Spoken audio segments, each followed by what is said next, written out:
Hey everyone, welcome back to another exciting episode of Attack Productions, and this is actually the first match from set 16 for the week, which is pretty awesome. We got Jimmy and Fluff today. Excuse me? You heard me. What up, beautiful people? And today's matchup is me versus Jimmy. I've brought out Grand Priest, giving it a shot.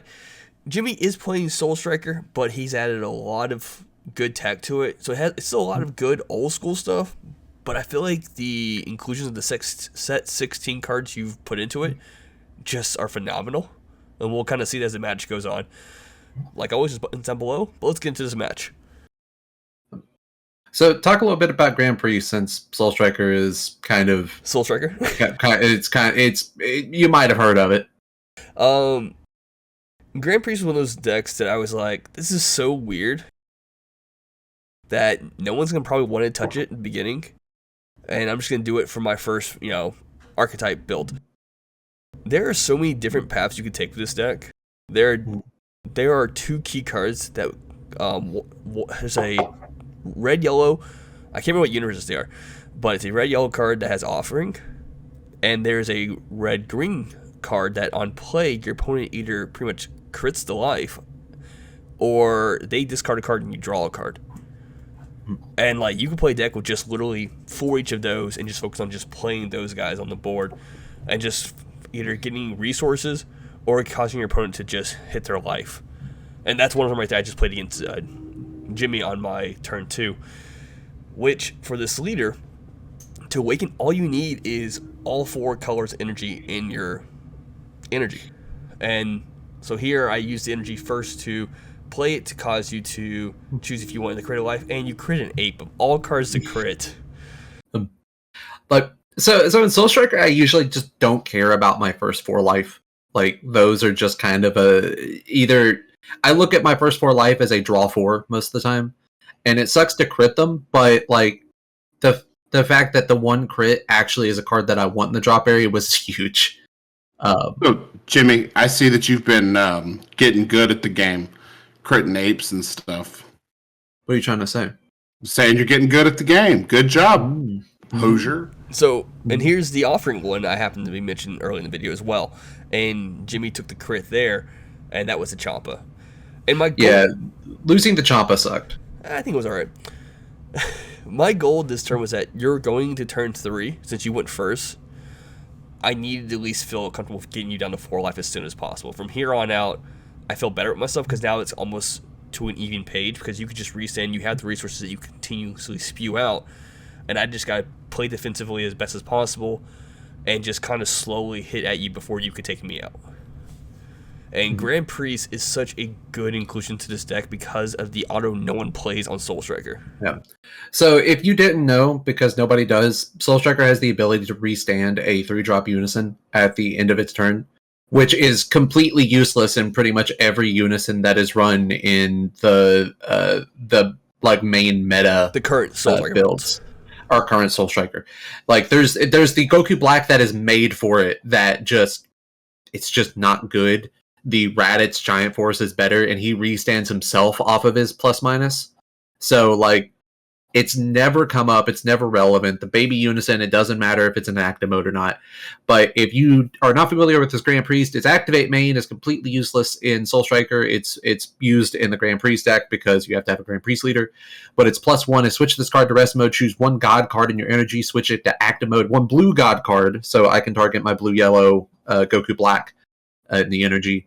And then I get to combo with the energy cost 1 God card. Or combo cost 1 God card, which is kind of irrelevant. But what makes this Unison so fantastic is that you get to do it on your turn and your opponent's turn. So you get to plus markers on your Unison both turns and untap additional energy, which just, if you already hated Soul Striker's energy manipulation, you're just going to hate this deck even more because it's just more energy manipulation.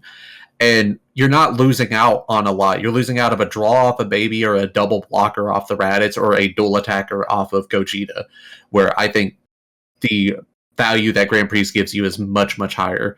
With the only downside that being you have to run a lot of God cards, but if you look at blue-yellow, a lot of the good cards in blue-yellow are God cards. And initially, you could spend up to 3 energy before you swing for your leader potentially and be just fine. Mhm. Spectate is an interesting negate. It doesn't necessarily negate the attack, but it allows you to resend your leader if it's Grand Priest, just so you can do the activate battle again. Because in this deck, you're never really focusing on swinging with the leader itself. You're just focusing on spewing the board with cards in order to then attack your opponent with or have their effects do certain things. And one of them on the board, as you can see, is a blue-yellow. I can't remember what the universes there are and whatnot, but I love that card. It's just activate main, tap this card. So initially, it kind of can become a target for your opponent because like that's extra resource that you could get, and that's just one less attack going to my leader. And it's a if I'm correct, it's 16k. So like if your opponent wants to get rid of it, they have to at least get rid of, on most cases, an extra resource just to get over it. Yep. And you have Beers on the board. I do play Beers in my deck as well. It's such a good card. This Beers card, I feel like I know you can negate and you can combo out of it, but I feel like this card's just going to be abusive one day. I compare this card a lot to Eradicator of Peace, where Eradicator of Peace is just so little energy investments for so much value. The same thing with this Beerus. It's a 2-drop that taps a card on entry. It's inherent double striker 16k, which is just good stats to begin with for a 2-drop. And when it KOs a battle card, it restands himself, draws you a card, and bottom decks one of your opponent's life. Like, just absurd value. And if you look at a lot of decks will run like 1-drop weenie searchers that they just kind of leave on board to combo off later. And if you can catch them at the right time, you can tap that card down and swing 16k into like a 4k or a 5k or even some cases a 1k. And your opponent either has to take the challenge and expend resources or a negate to save a 1000 battle card, or they just give you all this advantage and then still have to deal with another 16k double strike. Yeah. Swing. Like the 25k battle card I swung at Jimmy was played for those who didn't catch it. It was off a Whis. It's a super rare card. It's a Whis and Beerus, I think, or it might just be Whis. But it's just a Whis. It's just Whis. Okay, it's a blue-yellow card that when you combo or play this card, I think at the end, when you play this card, or at the end of the battle step, when you combo with this card, you can add a skillless to your hand, which is great because Grand Priest ignores or it negates energy exhaust on all your cards, god cards in all areas. Mm-hmm. And then if you do it during your opponent's turn, you can turn around and then play a 2-drop skillless in rest mode. So it's just a good way of just getting that board on your opponent's turn. And I think the card is called Whis Calling to Order. That sounds about right. Yeah. And one of the strategies for this deck is to establish a big enough board where if you can somehow get 12 god cards on board, there is a extra card called Eraser Universe or Erase the Universe, something like that. Erase the Universe, I think. It's something like that. Yeah. It takes 5 energy to do. Initially, it'll do up to 2 damage to your opponent, but if you have 12 god cards on board, if correct, you win the game. Mm-hmm. So, like, just being able to get all those free battle cards on the board for either super cheap or just using, like I said, the Whis to play the skills is great. But now, this is almost what felt comfortable became an uphill battle for me for 2 cards that Jimmy had played during these last 2 turns. Jimmy, kind of talk about it real quick. Okay, so the God Coup card you've seen, it's a new card from set 16. This card is absolutely absurd. It has all the good keyword skills on it. Deflect, Barrier, Triple Strike. It does have Unique, which kind of sucks, but you will understand once you realize what else the card does. It's a counterattack, negates the attack, reduces by 1 for each energy your opponent has, making it a 3-drop, plays in rest mode, and while it's in rest mode, your opponent's battle cards cannot attack your leader card, so it becomes a pseudo Deadly Defender that also just happens to have Triple Strike, Barrier, and Deflect. And it's a base 20k. Now, 3 energy used to be a very weird number for Soul Striker because you get the 2 energy untap on your leader swing, and then you kind of just played cards that advantaged off of 2 energy. And then when you got into 3 energy, that was kind of like a weird number. It felt really bad to play 3 energy battle cards sometimes. But now with Grand Priest being able to untap energy as well, it just, you're going to have 3 energy at every stage in the game. and you play this guy, and then on your opponent's turn when they attack into him trying to clear him off, you just activate your Unison to restand in energy and then throw a Senzu Bean on him, and you have all your energy back, and it's like nothing changed, and all of a sudden you have a triple striker in play. And it felt really good against this match because every single card you swing with is pretty much under 20k, except for your 25k skillless. And almost every card in your hand is a 10k combo, and you have to pay energy for it unless you use your leader ability or your Unison ability. So I knew he was going to be sticking around, and I knew I had to expend resources to protect him, because otherwise you have a massive field going towards my life. And while Soul Striker can deal with a massive field with stuff like Senzu Bean, and there's, you know, a couple of floodgates that I run in this list, particularly Oceanus, I'd rather not have to deal with this board all going after my leader.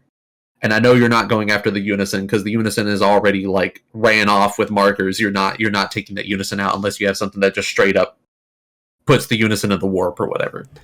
All right, so this is an interesting turn real quick because you allowed me to take this back because like, there's so many different techs on these Grand Prix, and this is the first time that we've actually played.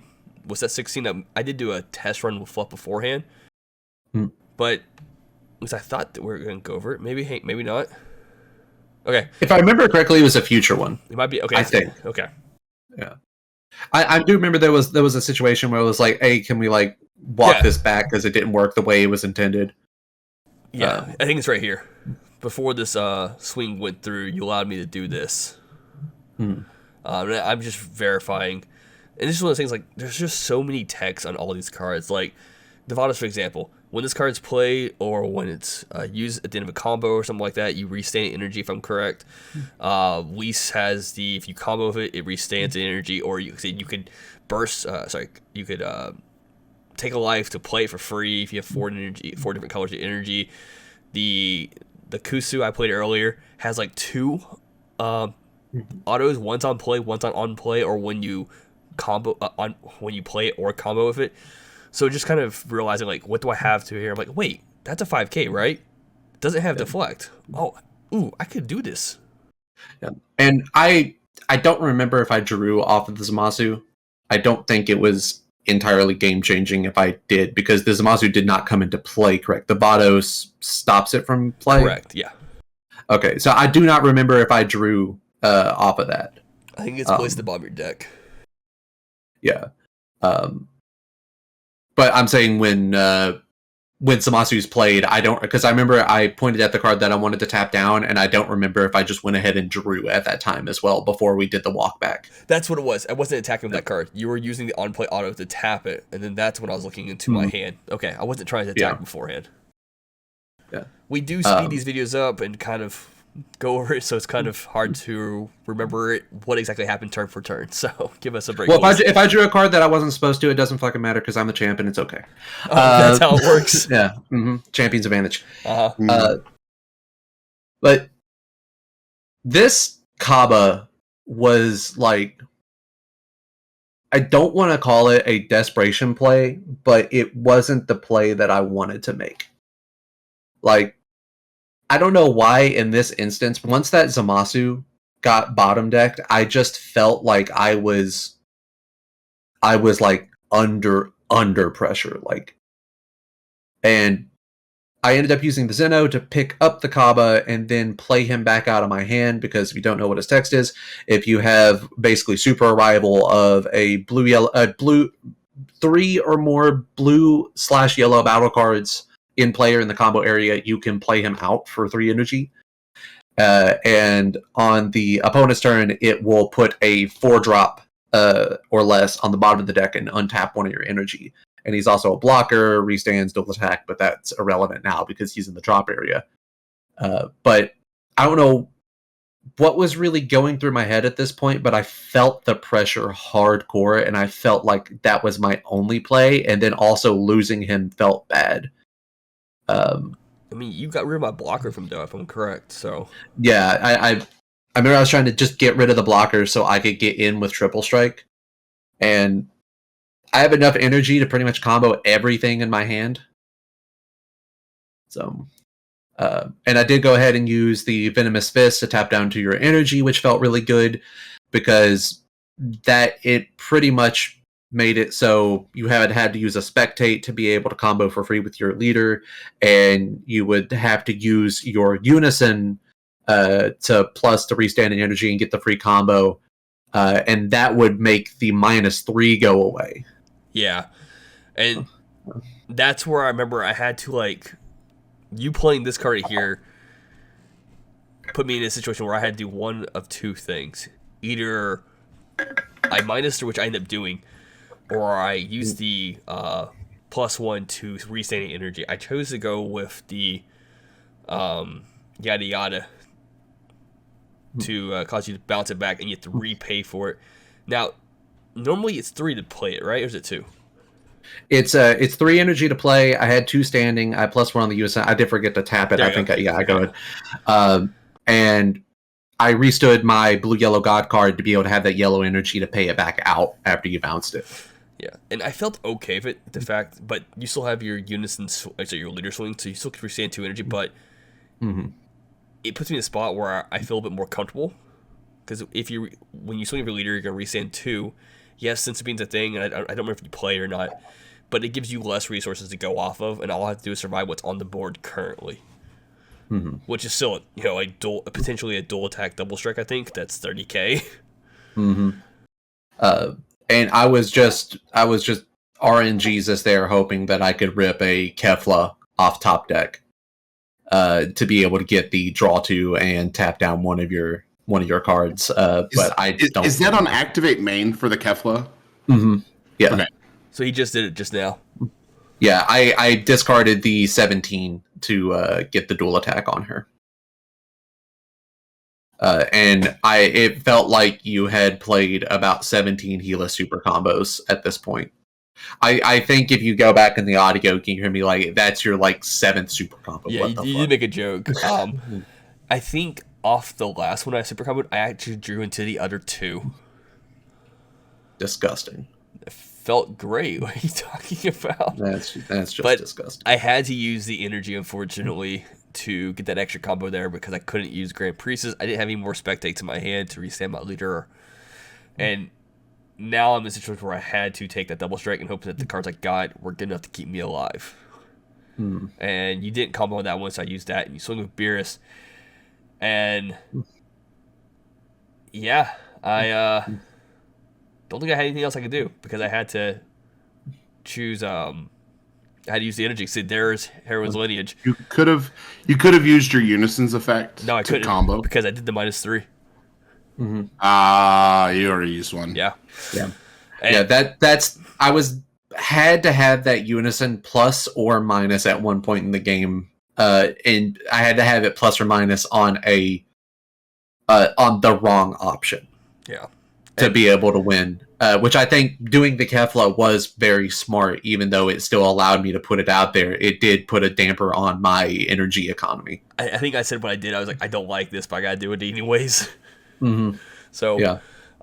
Regardless, both Grand Prix was a great deck, and the Soul Striker with the improvements is a great deck as well. And I hope you enjoyed today's matchup. Keep in mind, buttons below and on the screen while Fluff does the outro. As always, read your cards, know your plays. Let us make the mistakes so that you don't have to. Jimmy is still definitively the shot bitch. Fluff out.